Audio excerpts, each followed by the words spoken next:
What's up, everyone? Welcome to the last lesson of this extremely long chapter.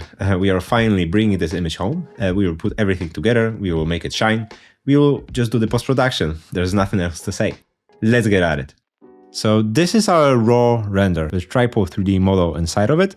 Eventually we'll turn it into this. So yeah, just to give you the bigger perspective of this lesson, we will have 3 different stages. First, we will fix a couple of things we left in 3D, some minor stuff, mainly this clipping issue here on the bottom right. Next up, we will focus on the woman. We will partially replace her with Midjourney cutout. We will also paint over and complete the dress, so there will be a little bit of creative upscaling as well. And the last part is color grading. So the typical color adjustment, contrast, saturations, and things like that. Those aspects might somewhat overlap, but that's the general gist of this lesson. Perfect then. Okay, so first we remove the upper part of our character.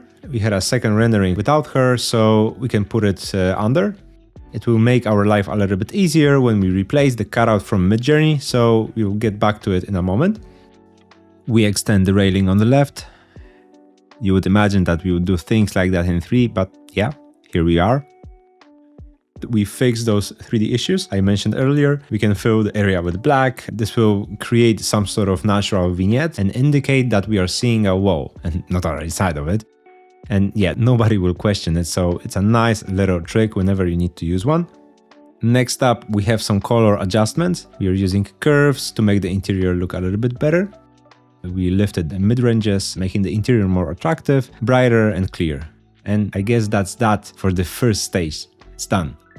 The next step is to bring the lady back, so we will replace her with our Midjourney cutout, and there's a couple of reasons why. The initial position was a little bit better. The head was slightly turned to the side, and showing a bit of her hand, I think it helps.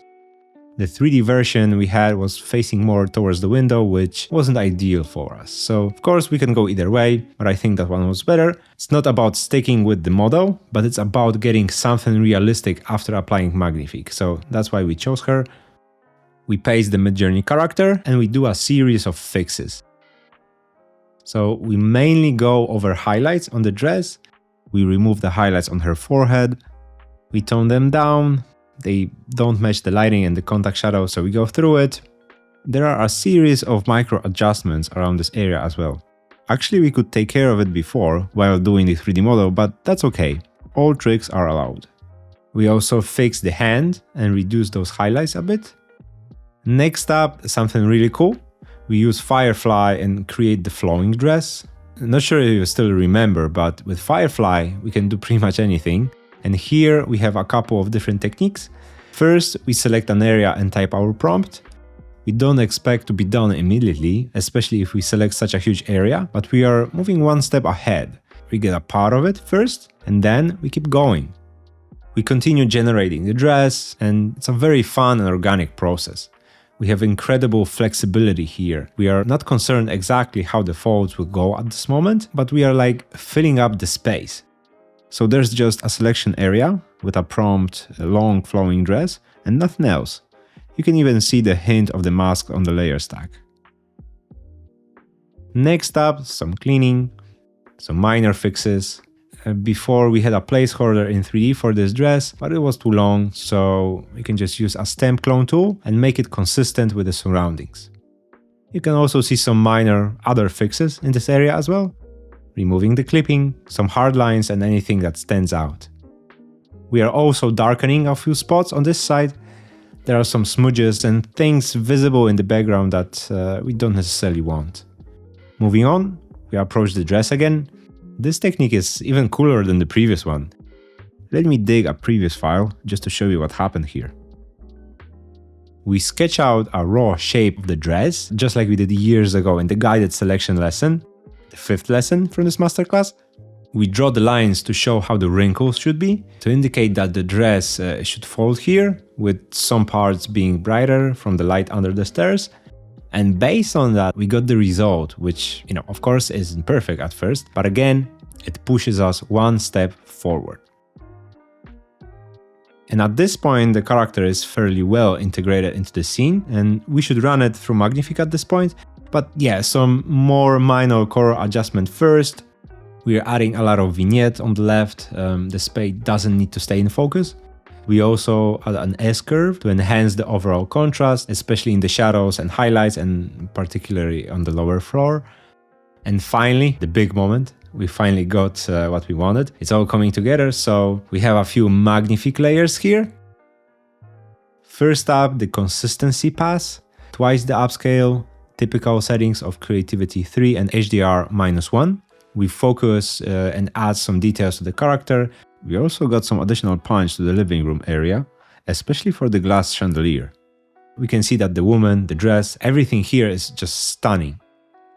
Another magnific layer, the creative pass with more freedom.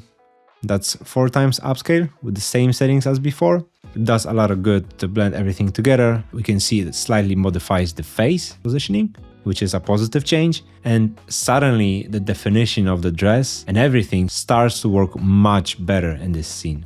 That's why we use the creative pass. There's one additional magnific pass. We add an extra layer of fidelity, primarily some micro contrast, so the consistency pass again, especially in the central area of the image, just a touch here and there. Okay, fantastic, we are almost there. Another little batch of small tweaks. We felt that there was too much red in this area, so we toned it down, make it more like brownish yellow. And this sort of changes are very minor, but all across the training you'll find similar ones. This is the level of care that you need to put into your image to make them extremely powerful. There's some small vignettes, a little bit of a punch to the middle. Those are also a nice way to drive focus into a certain place, but be careful not to overdo it. We add yet another curve, slightly darkening the lower parts in this area. It wasn't contrasty enough, so yeah. Next up is the clarity. We also used this trick before, but in case you don't remember, we can use Camera Raw filter for that purpose. This is the trick to make 3D rendering closer to the upscaler layers, which often have a lot of micro contrast. So we push it here, and all of a sudden everything looks much better. A few more minor fixes, like improving this line to make it clearer and cleaner. Lifting some of those unpleasant blacks to make them a bit higher. Those are just minor tweaks that caught our eye, and we are almost at the finish line at this point. And yeah, fun fact, we also bring the plant back. Not sure why we haven't done it before. It was lost in the vignette this whole time. But finally, we can bring it back. Of course, we run this small area through Magnific and get a bit more realism. Finally, we brighten up the center one last time, just a little pop, and basically, that's where the post-production ends. That was an extremely long journey. We covered a lot of 3D and AI aspects. I hope you enjoyed watching them as much as we enjoyed putting them together. And the best part, I think we are not even in the half of the training, so lots to come, and see you in the next one.